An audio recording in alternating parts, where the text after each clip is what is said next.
One morning a miner was just about to leave, heard his dear child screaming and cried. He went to bed and she looked up and said, I've had such a dream, turn on the light. Oh, I dreamed. First song I learned was Freight Train, but my mother used to like to tell the company or relatives I said Twait Twain, Twait Twain. She thought it was cute, and I suppose it was cute, but I was trying to sing Freight Train. But that was my first song. I sung that for years. I still sing that song sometimes.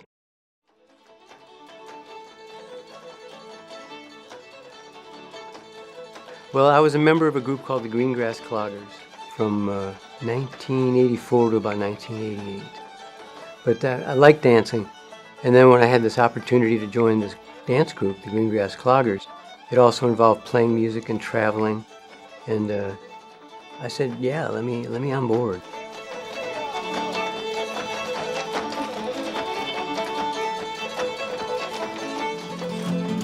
Love may come and love may go down through the years, but you never lose the taste of those first few tears. John is really at his core unabashedly and proudly traditional country in the ilk of Hank Williams and Jimmie Rodgers.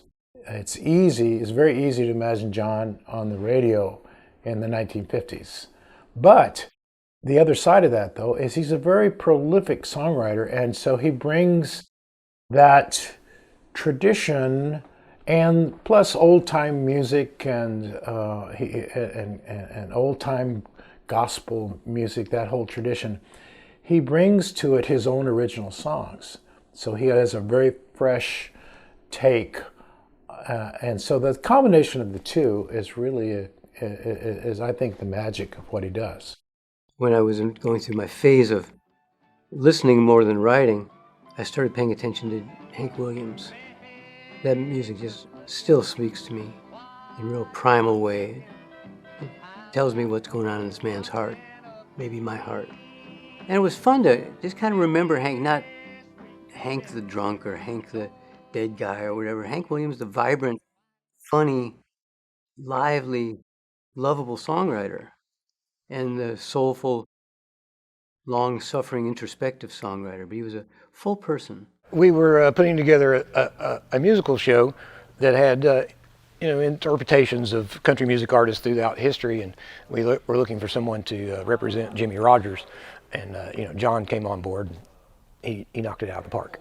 He became the poster child for our event. And since then we were just, we've done a lot of projects together, Hank and otherwise. Great player, great musician, great friend. The roses were blooming there on the... I have no idea how many songs I've written because I don't know where to count them. Sometimes songs get, oftentimes in my songwriting process, the song gets a verse and a chorus, then it gets a thumbs up or a thumbs down. And if I want to count those, hundreds, maybe thousands, I'm doing it every day. I did it twice today already. Just thinking of songs, thinking of ideas, thinking of rhymes. My mind just works that way. We finished up the last of the Hank Williams shows, and John had told me that before several years that he had discovered this book of songs that he had written back in college. And all these songs were coming back to him. He found out the notebook, and that was things that he was back in that book, from his college days. And oddly enough, probably most of that stuff sounds just as contemporary now as it did then.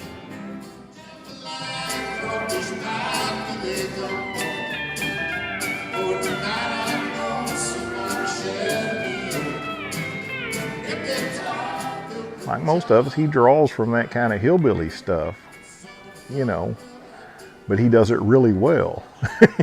And I mean, I think me and him write songs different. I'm one of these guys that the song comes to me and beats me in the head and I write it down and maybe change a few words, but the song's pretty much, but he's a craftsman. I mean, he goes back and he works on that song and really polishes it up.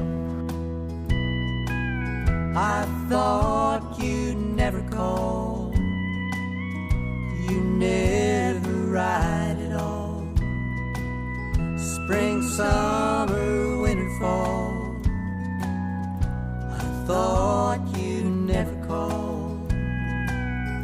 But here you are on the phone, we're together all alone.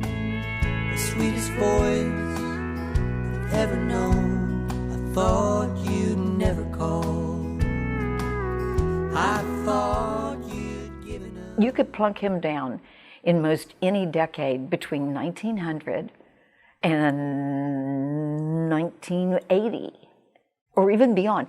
Most any decade, I think, in the 20th century. And he'd get along, fit right in. The authenticity of his voice in many different genres was impressive. I started gambling for pastime. Soon I was just like them all. I bet my clothes and my money, never dreaming I'd ever fall.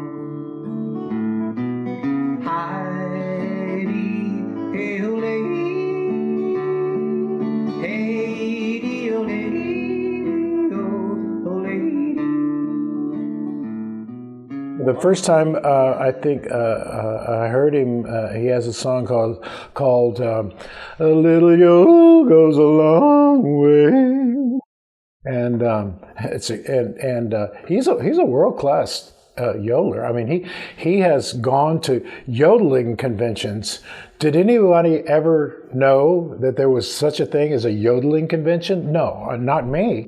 So, and he's taught classes there, and there's apparently all different kinds of styles of yodels, and he does the country swing type.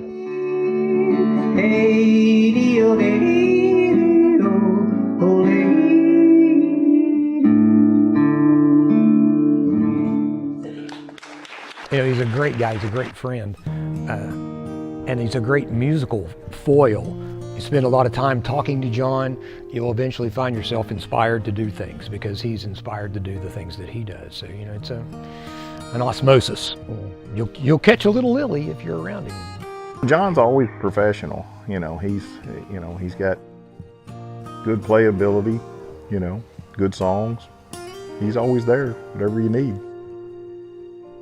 He is a musician from head to toe. He is musical from head to toe. And musicians make music wherever they are. And if they happen to be with other musicians, they're going to start making music. And it doesn't really matter whether you're on a world-famous stage or whether you're in the kitchen with your friends. It's the musical moment that really counts. But I tried for many years to write every day. The pandemic and my Parkinson's disease has cut into my music in many ways.